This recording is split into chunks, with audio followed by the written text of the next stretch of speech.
Hi, I'm Stacy Blund. Yeah, and I'm Mike Blund. We ran a business for 21 years. It was a great business. It treated us well. And we knew we wanted to get out of the sign business. And we knew whatever we did next, we wanted to serve God. And long story short, we ran into Zach. Zach had talked to Mike. And Mike's like, yeah, this is something I really want to do. And that's been 3.5 years now that we've been involved with Young Life.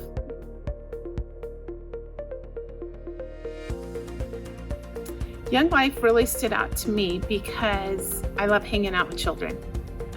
Even when our kids were growing up, we were at all their events, their sports, whether it be the games or the practices. And it touched my heart to be able to give back to the kids because I thought we did a pretty good job with our kids, and to be able to hang out with the kids and let them have a mentor that they're not responsible to, that's someone that they can just speak with and be point blank and just be themselves.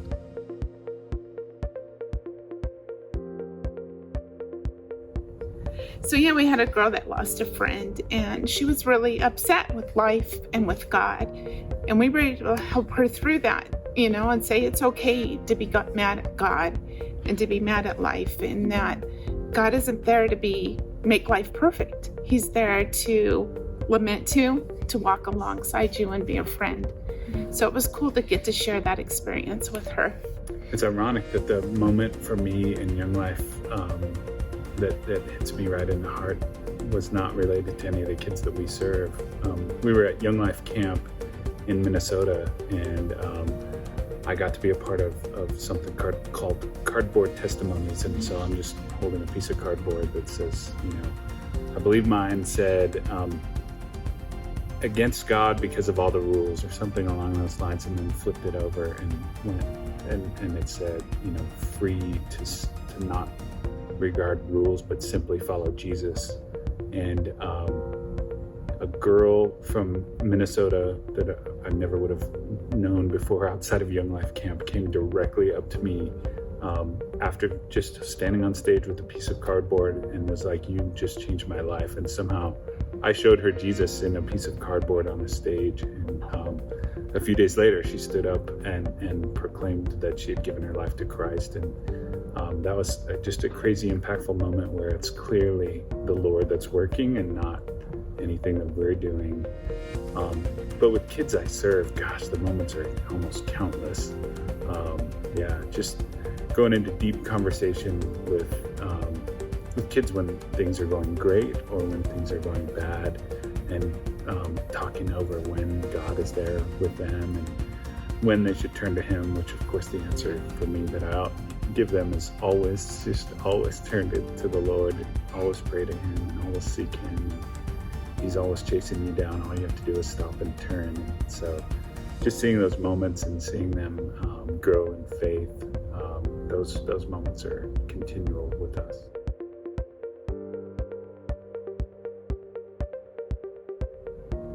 Yeah, I think solidarity in as it relates to Young Life is just walking life with kids, and that's what we're doing. That's what we're called to do. It's being right there side by side with them through ups and downs.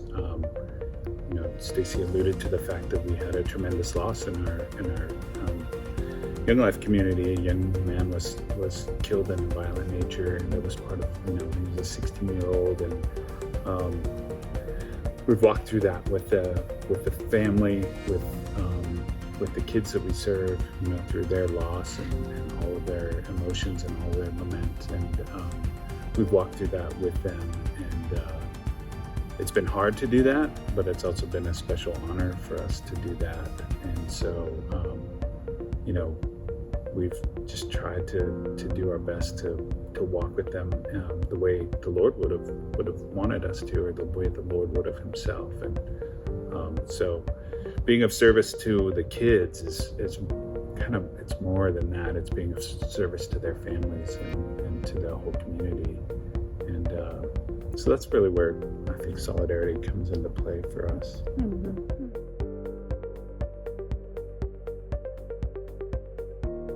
I think the difference that one volunteer can make in Young Life is that these kids don't necessarily have a stable life.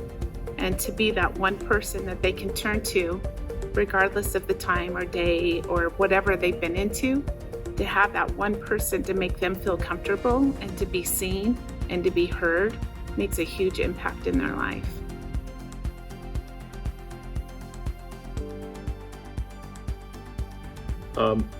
For me, if you're not working in a ministry,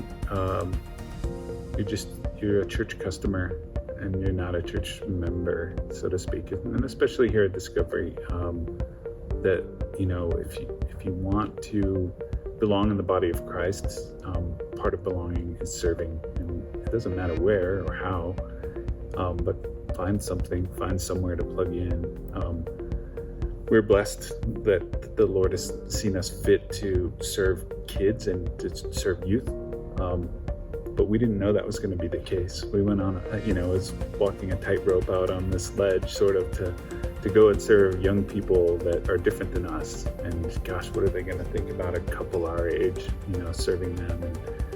And it's been the way they've received us has been phenomenal. They look at our marriage and how we treat one another and how we treat them, and just how we try to be in community and how we are when we meet their parents or whoever. And the impact's been great and the experience has been great. So not only would I say go and serve, but what happens within your heart and the changes that take place in you as a result of serving those are the times when I've grown closest to God. Reaching out to serve, I always thought that I needed to be the ideal Christian and know the Bible and know all the answers. And by being able to step out, and have learned that that's not important. Like for the children that we serve, they don't care what I know. They care that we show up and that we listen and that we're being there.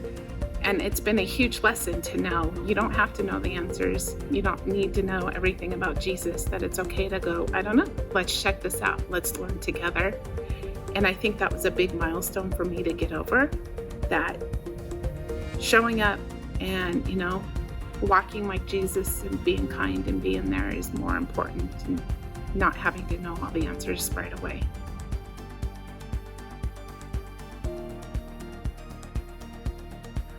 Serving within the church is great. We both do that and we enjoy it.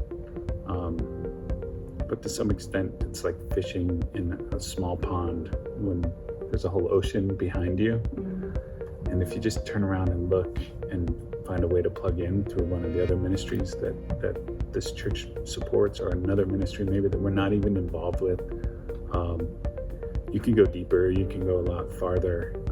It's a little more of a stretch sometimes, There's been times where our spiritual lives have been stretched out and we've been reshaping through process, and that's okay. It's actually brilliant. That's how you grow in the Lord, is, I think for me at least, is through walking that act of faith, and turning to you really end up being dependent on the Lord when you're out on a ledge by yourself. Or I'm blessed that Stacy does this with me. I think I kind of drug her along, but that growth of faith for yourself and that service to people that are outside of the church family, I just find that more powerful and more impactful in a lot of ways. And that's not to demean anybody that's serving here. Of course, we serve here as well, and we love to serve here. But reaching outside of the church is there's just something really special about that. And I agree with Mike with reaching outside of the church. It's scary sometimes, but that's what's great about Discovery and for Young Life, is we're reaching the unknown, but we still have that community to come back to and lament to and talk to and say, I have this going on. How would you handle this? Or to have both communities and to kind of bring them together and help grow as one is very cool too. That is really cool. Yeah. It's kind of ironic that, the time where we've walked through this young man's tragic death with our with our Young Life community has been the same time where we've really not been as involved in church community because of coronavirus, not all happening at the same time. And that honestly, that was very, very hard for us because we weren't able to plug in quickly. But there were people here from Discovery that walked that with us. Emily walked that with us. And yeah, we're really grateful that we have that church support and that church home.